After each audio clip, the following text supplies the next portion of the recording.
Hello, I have a new recipe to share with you today. This is my husband's favorite meal. It's Ritz cracker chicken. So I've adjusted it so it would be low sodium, and the total meal is going to be 215 milligrams of sodium for everything, for the chicken and for the sides. So let's get started. Oh, by the way, I've had so many compliments on this recipe, and it's so tender, the chicken is, and so flavorful. So let's get started. I'm going to start with some chicken breast fillets or chicken tenders.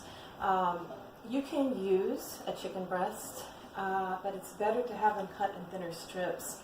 When I originally did this recipe, I did a whole chicken breast, and it takes longer to cook. And I find that using the little fillets here, that it's a smaller piece of meat, so you get more flavoring around it, and it stays moist. So that's what I choose to use. Okay, for the Ritz crackers, you know they have salt, okay, but you have to buy a hint of salt Ritz crackers, just a hint of salt. 5 of these crackers have 25 milligrams of sodium, so that's not too bad. And you could probably use about 5 crackers on one of these. So I would say for your meal you'd probably have about 50 milligrams of sodium, because you would use about 10 crackers if you're going to do a couple pieces of chicken, because you want to have about 2 or 3 ounces of chicken, because the chicken does have sodium in it also. And my chicken here has 50 milligrams of sodium. Okay, 50. So that's it's 2 to 3 ounces. The Ritz crackers is 25, but I should change that number to 50 just to account for it. Parmesan cheese, we can use that because our numbers are so low, but that will be 75 milligrams of sodium for 2 tablespoons. Okay, but we can use it because our numbers here are only 150 for the chicken. When we add the carrots, these carrots is going to be one of our sides, it's going to be 65 milligrams of sodium. Vegetables do have sodium in them. Okay, so read the back. You can use the baby carrots. They are 65, but I like to use the ones that are sliced down, because again, you get more flavor in them, and they cook quicker, a whole lot quicker. All right, so let's get started with this. I take my Ritz crackers, I take a sleeve. I have a family of 5, so I use about a sleeve and a half, and that works for all of us.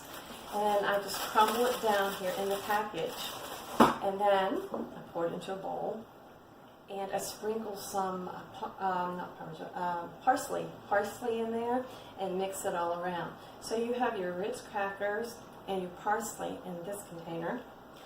In another container, I melt down a stick of no salt butter. Please make sure you read and that the label on your butter does say unsalted butter. Okay, I like this. It's a sweet cream butter because it's really flavorful, and that will add some taste into your food. Okay, that's really all it takes for this chicken. So this is how we do it. We take one of the little fillets and we dip that into the butter and coat it around.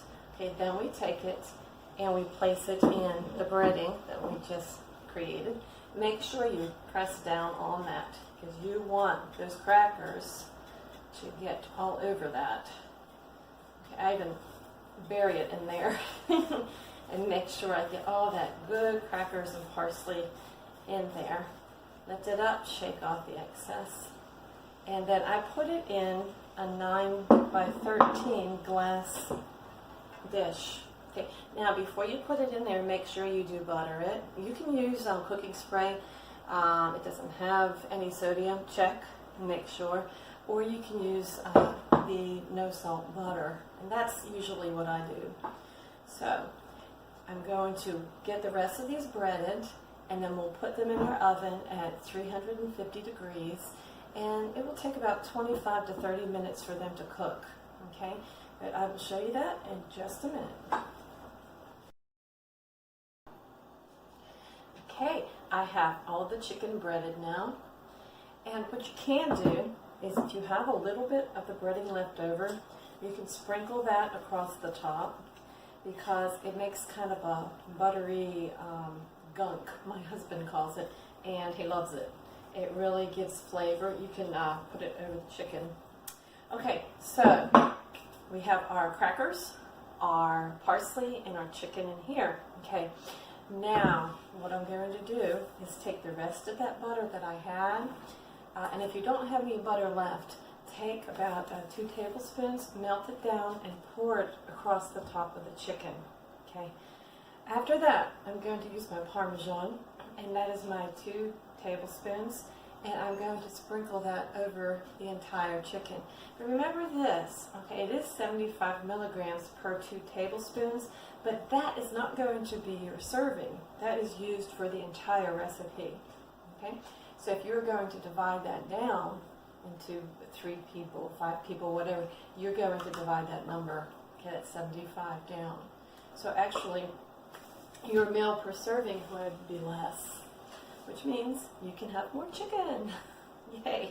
Okay, so we will put this in our oven at 350 degrees and leave it there for 25 to 30 minutes. Next, I want to talk about the carrots.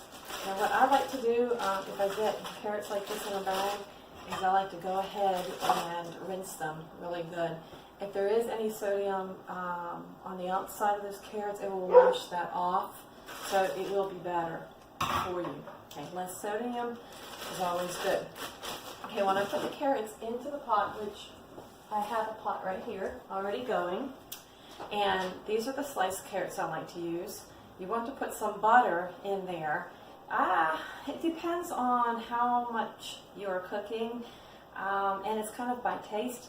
So I usually start with 2 tablespoons of the unsalted butter, and I'll let that cook down for a while, and then I will try it and see if it needs anything else. So we've got our carrots covered in the water, and we've got our unsalted butter in here. Now there's a key that we put in here that really makes a difference. It is pure vanilla. Do not use the imitation vanilla, but pure vanilla. Just a few drops of this really brings out the flavor. There is no sodium in this, so it's not going to add anything, okay, other than flavor. It sounds a little strange, vanilla, but yes, it is. It is really good.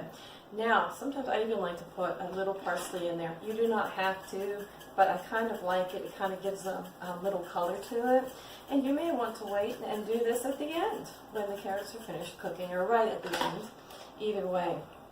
Okay, so parsley, butter, carrots, and a little bit of vanilla. And we'll put those on to cook. The next side that we are going to do is corn. I always use the frozen corn, never the can, because the canned corn has a lot of sodium in it. The frozen corn, you need to check on the back to be sure, but it usually does not have any sodium. Now, I like to use bird's eye or pig sweet. They're my favorite. We were kind of in a hurry tonight, so I've got Food Lion. So we will try it. I don't know. The important thing is, though, you want it to say sweet corn. If you get sweet corn, then it already has a really good flavor to it, and you don't have to add a lot. So what I'm going to do is put the corn into my pot. And for the corn, I like to use a little bit of paprika. Just sprinkle it in. And again, I use some butter. And with my corn, I start out with 2 tablespoons, and that usually is enough. And sometimes I'll put even parsley in that also, just that red and green color, and it looks really nice. If you want your corn to have a little bit more of a creamy flavor, you can add just a little bit of milk to that, and you really don't taste that milk, but it gives it kind of that creamy look, and it does give it a nice flavor in with these ingredients that I have just told you about. So that's it. That's the whole entire meal. So once I put my chicken in, then I go ahead and start my stovetop burners with the corn and the carrots, bring them to a boil, then I bring the temperature down and let them kind of cook at medium there for a while. As they start to get tender, then I move it down to low.